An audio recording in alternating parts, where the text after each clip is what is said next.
wabarakatuh. Saya Fitri Afandi, MPM 2011080349, Fakultas Tarbiyah dan Keguruan, Prodi Bimbingan Konseling Pendidikan Islam. Di sini saya akan membuat video analisis skripsi untuk memenuhi tugas mata kuliah metodologi penelitian yang diampu oleh Bunda Rahmadiani MPD. Dan selamat menyaksikan. Di sini saya akan mempresentasikan hasil analisis skripsi yang dibuat oleh Mulyana tentang peranan guru bimbingan dan konseling terhadap perubahan akhlak siswa di SMP Negeri 2 Anggeraja, Kabupaten Nrekang. Untuk tujuan penelitian, yang pertama untuk mengetahui secara jelas bagaimana pelaksanaan bimbingan dan konseling di SMP Negeri 2 Anggeraja, Kabupaten Nrekang. Kedua, untuk mengetahui apa saja yang menjadi faktor pendukung dan penghambat pelaksanaan bimbingan dan konseling di SMP Negeri 2 Anggeraja, Kabupaten Nrekang. Dan yang ketiga, untuk mengetahui sejauh mana peran guru bimbingan dan konseling terhadap perubahan akhlak siswa di SMP Negeri 2 Anggeraja, Kabupaten Nrekang. Dan manfaat atau kegunaan penelitian. Hasil penelitian ini diharapkan dapat bermanfaat secara teoritis dan praktis. Sebagai berikut. Yang pertama, manfaat teoritis. Manfaat ini diharapkan menjadi salah satu karya ilmiah dan turut memberikan kontribusi pemikiran yang berorientasi pada masa depan yang lebih baik, agar kelak nantinya dapat mengemban tugas sebagai amanah yang harus dijalankan dengan penuh ketulusan dan keikhlasan, serta sebagai syarat memperoleh gelar sarjana pendidikan Islam pada Fakultas Agama Islam Universitas Muhammadiyah Makassar. Yang kedua, manfaat praktis. Secara praktis, sebagai bahan informasi bagi guru atau pembaca mengenai peranan guru bimbingan dan konseling terhadap perubahan akhlak siswa di SMP Negeri 2 Anggeraja, Kabupaten Nrekang. Ilmiah sebagai bahan bacaan dan informasi bagi peneliti lain yang berminat untuk mengkaji dan mengembangkan lebih jauh peranan guru bimbingan dan konseling terhadap perubahan akhlak siswa di SMP Negeri 2 Anggeraja, Kabupaten Nrekang. Di sini terdapat peranan guru bimbingan dan konseling.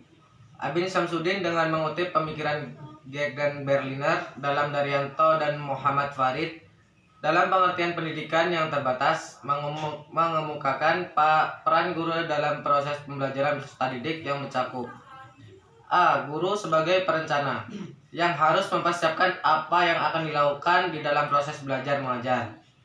B. Guru sebagai pelaksana yang harus dapat menciptakan situasi, memimpin, merangsang, menggerakkan, dan mengarahkan kegiatan belajar mengajar sesuai dengan rencana, di mana ia bertindak sebagai seorang sumber, konsultan, kepemimpinan yang bijaksana dalam artian humanistik selama proses berlangsung.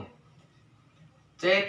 Guru sebagai penilai yang harus mengumpulkan, menganalisis, menafsirkan, dan akhirnya harus memberikan atas tingkat keberhasilan proses pembelajaran berdasarkan kriteria yang ditetapkan, baik mengenai aspek keefektifan prosesnya maupun kualifikasi produknya.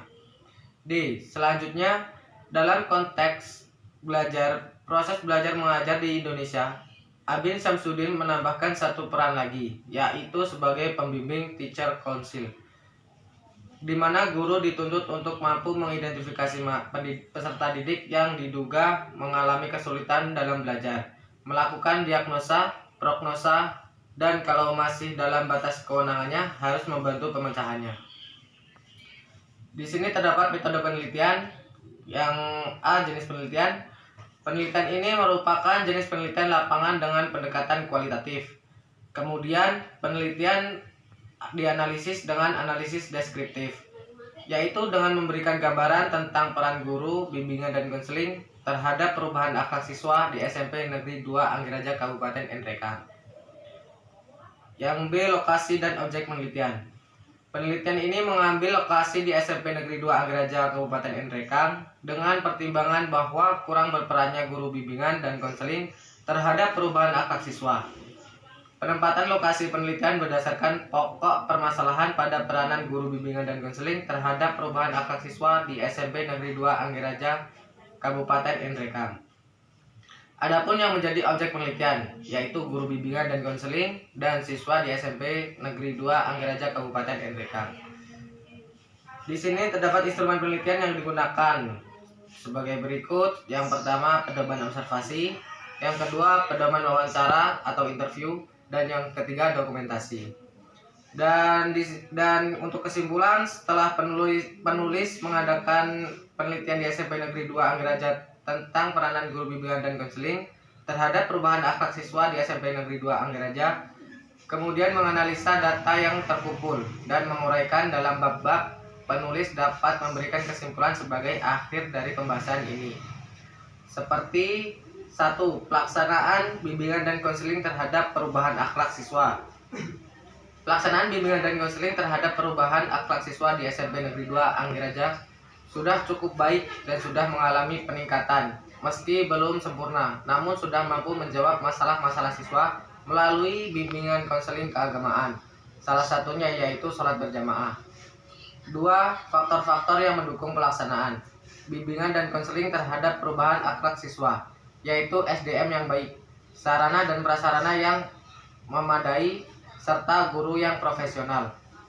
Faktor yang menghambat pelaksanaan bimbingan dan konseling yaitu maraknya dunia informasi seperti radio, televisi, sampai internet yang akan berdampak negatif bagi akhlak dan perilaku peserta didik, serta kurang perhatian orang tua terhadap pendidikan anak-anaknya.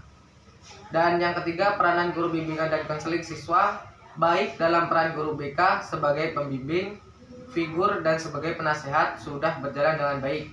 Meskipun belum sempurna, namun sudah menyelesaikan masalah-masalah peserta didik, itu baik itu masalah pribadi maupun masalah lainnya.